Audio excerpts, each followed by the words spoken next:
इतनी तो जानकारी आपको रखनी चाहिए। कल मैंने आपको इशारा किया, मैं अभी कह कुछ रहा, केवल इशारा कर रहा हूं।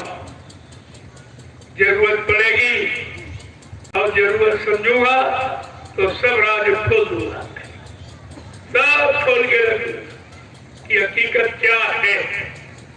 अगर ये हकीकत मथुरा में खुल जाती और आपने उस पुतले पर पड़े पर्दे को, कपड़े को अगर हटा दिया होता तो आज तुम्हारी शंका का समाधान हो गया।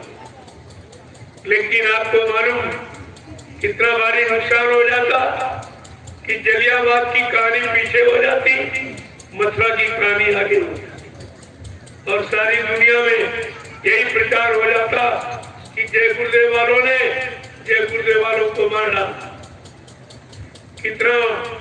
कितना गलत मैसेज जाता, आश्रम बदनाम होता, गुरुद्वारा बदनाम होता, गुरु बदनाम होता, गुरु की संगत बदनाम होती। इस बदनामी को रोकने के लिए ये गुरु महाराज की दया हो गई जो तुम्हारे अंदर ये भाव नहीं बना, चलो भाई थोड़ा कपड़ा हटा के देख ले बाबा जी है कि नहीं है।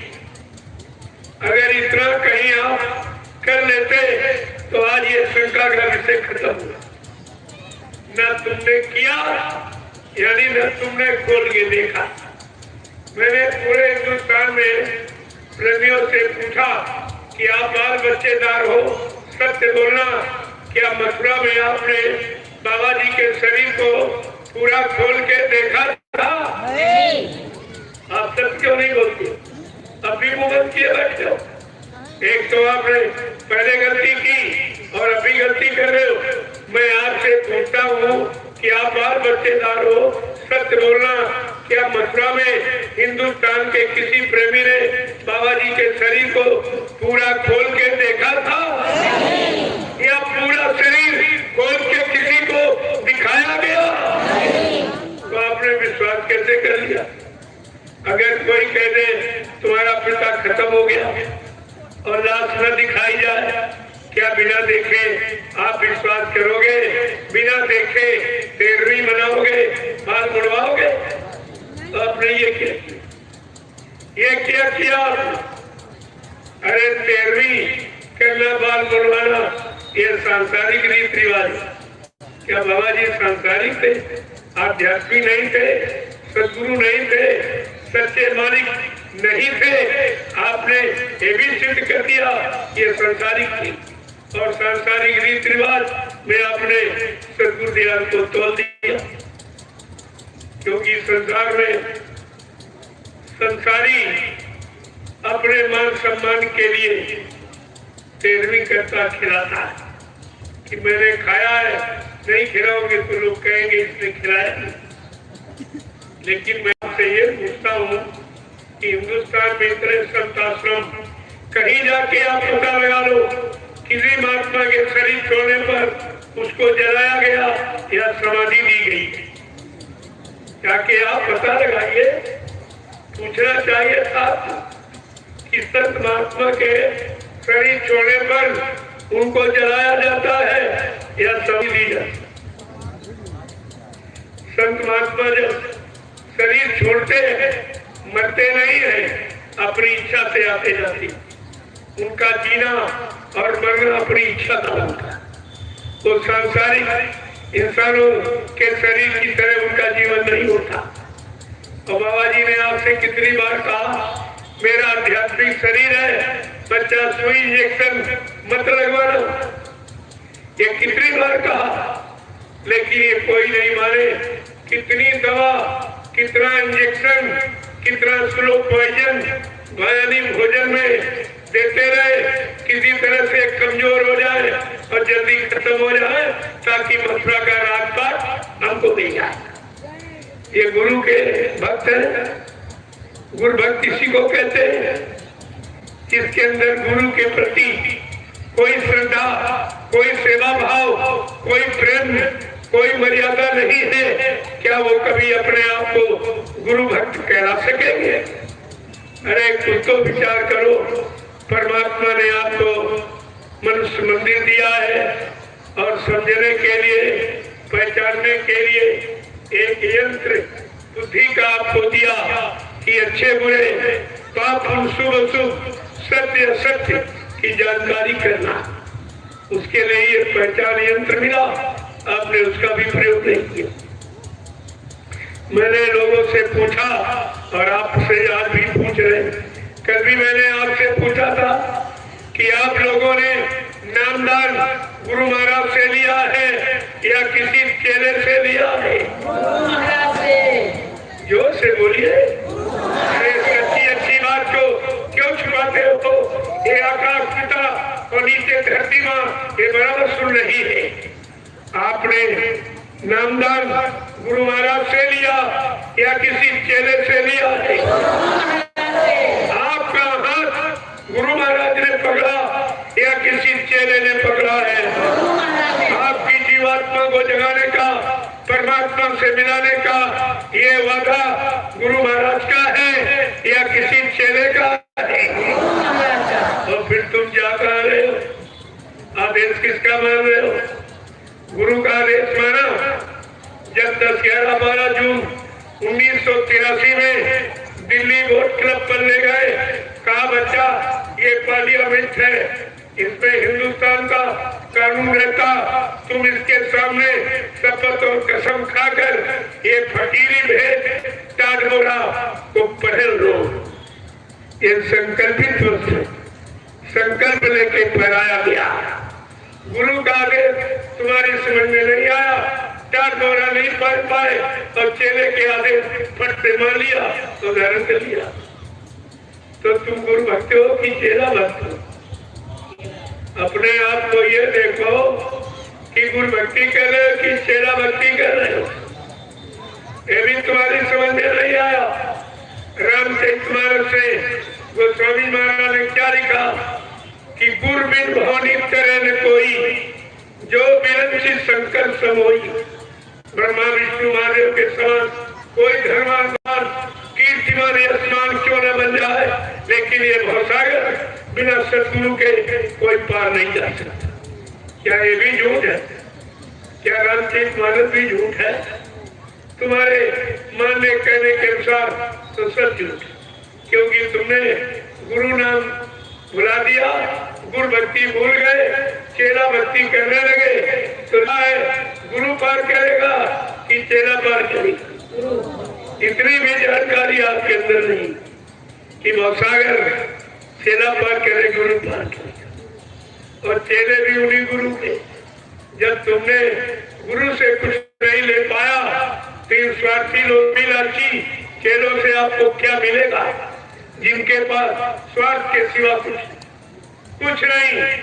गति की मर्यादा समाप्त कर दी गई, गुरु की मर्यादा समाप्त कर दी गई। जबकि बाबा जी ने क्या कहा, और बाबा जी के सामने कोई कुछ नहीं बन पाया। जब उन्होंने ये लीला की, अंतर ध्यान हो गए, बस उसी समय से सब निकल पड़े। कोई गुरु बन रहा, कोई दाढ़ी बना रहा, कोई कपड़े पहन रहा, कोई कुछ कर रहा, कोई कुछ कर रहा, लेकिन गुरु के सामने कोई नहीं बन पाया। किसी की हिम्मत नहीं थी। और बाबा जी ने ये 40 लोग जो आश्रम में रहते थे, बाबा जी ने इनसे कितनी बार कहा कि बच्चा घर जाओ भजन करो, तुम्हारे लिए आश्रम में रहना ठीक नहीं है। आश्रम में लाखों प्रेमियों का अन्न आता है, वो अन्न की रोटी तुमने खाई, ना तुमने भजन किया, ना सेवा की, ने सेवा दी। इसलिए तुम जाओ अपने घर के तीर परिवार में रहो और भजन करो। कोई नहीं गया। तब बाबा जी ने फिर कहा, अरे भाई एक वीआईपी गाड़ी ले लो और 10-10 लाख रुपए ले लो, जाओ तुम लोग घर जाओ भजन करो, तुम्हारा आश्रम पर रहना अब भविष्य के लिए ठीक नहीं होगा। कोई नहीं गया, बल्कि इन लोगों ने आदेश को माना नहीं, गुरु को आदेश दिया। कितने सालों से हम तुम्हारे साथ रह रहे, अब हम कहाँ जाए? ऐसा करें, आप ही कहीं जगह ढूंढ लीजिए। गुरु से गुरु को आदेश दे रहे हैं कि आप ही कहीं जगह ढूंढ लीजिए। बाबा जी ने कहा ठीक है, अगर तुम नहीं जाओगे तो तो मैं ही चला जाऊंगा। उसका इन्होंने क्या बनाया तोहफा कि बाबा जी ने कहा था मैं तो चला जाऊंगा, चला जाऊंगा, यानी शरीर से चला जाऊंगा। ये जोड़ घाट करके प्रचार करने लगी। जो बाबा जी ने कहा था 1959 में, अगर कोई पुराना प्रेमी हो तो उसको याद आएगा मेरी बात का। 1959 में बाबा जी ने एक भविष्यवाणी की थी। कहा था आगे ऐसी नाजुक स्थिति मैं बना के खड़ी कर दूंगा, कुछ दिनों के लिए तुम्हारे से दूर चला जाऊंगा, फिर तुम मुझे इतनी जल्दी नहीं पहचान पाओगे। मैं समय से आकर अपने समस्त कामों को पूरा करके दिखाऊंगा, लेकिन तू मेरा इंतजार भजन करके करते रहना। किसी ने इंतजार किया है भजन करके? किसी प्रेमी ने गुरु का इंतजार किया? नहीं, क्यों भाई नहीं किया? भगवान राम ने 14 वर्ष इंतजार किया, सबरी ने 18 वर्ष इंतजार किया।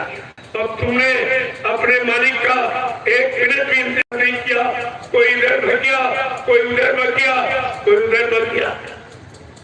जबकि बाबा जी ने आपसे क्या कहा था? पड़े रहो दरबार में, धक्का धनी के खाओ, कबहू दीन दयाल के भरक पड़ेगी काम। तुम दरबार में पड़े रहना, खड़े रहना, अड़े रहना, कभी न कभी मालिक की तुम्हारे पर दया हो जाएगी। तुमने आदेश माना है, दरबार में न कोई पड़ा रहा न खड़ा रहा, बल्कि सब के सब भग खड़े थे। कोई इधर बग गया, कोई उधर बग गया, कोई उधर। और अब भी भाग दौड़ मची हुई है, अब भी भाग दौड़ मची। अभी तक आपने सही निर्णय नहीं लिया कि हमें कहाँ रुकना है, कहाँ टिकना है, कहाँ हमें कुछ मिलेगा, कहाँ से हमारा कुछ जाएगा। ये भी आपने निर्णय अभी तक नहीं लिया। तो फिर निर्णय लोगे क्या? कितना जीवन निकल गया, कुछ नहीं गया। मथुरा में जाते जाते सत्संग सुनते सुनते तुम्हारा कितना समय निकल गया, और बाबा जी का सुनाते सुनाते समय निकल गया। न तुमने सुना और न गुना न धुना, न कुछ लिया और न कोई काम बना पाए। आपने अपना कितना भारी नुकसान किया। ये तुम्हारी समझ में नहीं आया कि हम ये कर क्या रहे हैं। हम गुरु भक्ति कर रहे हैं कि मन भक्ति कर रहे हैं। मन की भक्ति करते करते कितने युग निकल गए, अभी तक पड़े हो काल माया के देश में। और अभी आपने गुरु की भक्ति छोड़कर, नाम की भक्ति छोड़कर तुम मन की भक्ति में चले गए। यहाँ से गुरु ने सत्संग सुना सुना कर आपको निकाल के खड़ा किया था, और तुम फिर वही चले, फिर उसी रोग लालच में यानी फंसने जाके। तो बात को सुनना चाहिए, समझना चाहिए। इसलिए उस सत्संग बच्चों को सुनेंगे तो आपकी समझ में आ जाएगा। जय गुरुदेव, जय गुरुदेव, जय गुरुदेव, जय गुरुदेव। नाम किसका?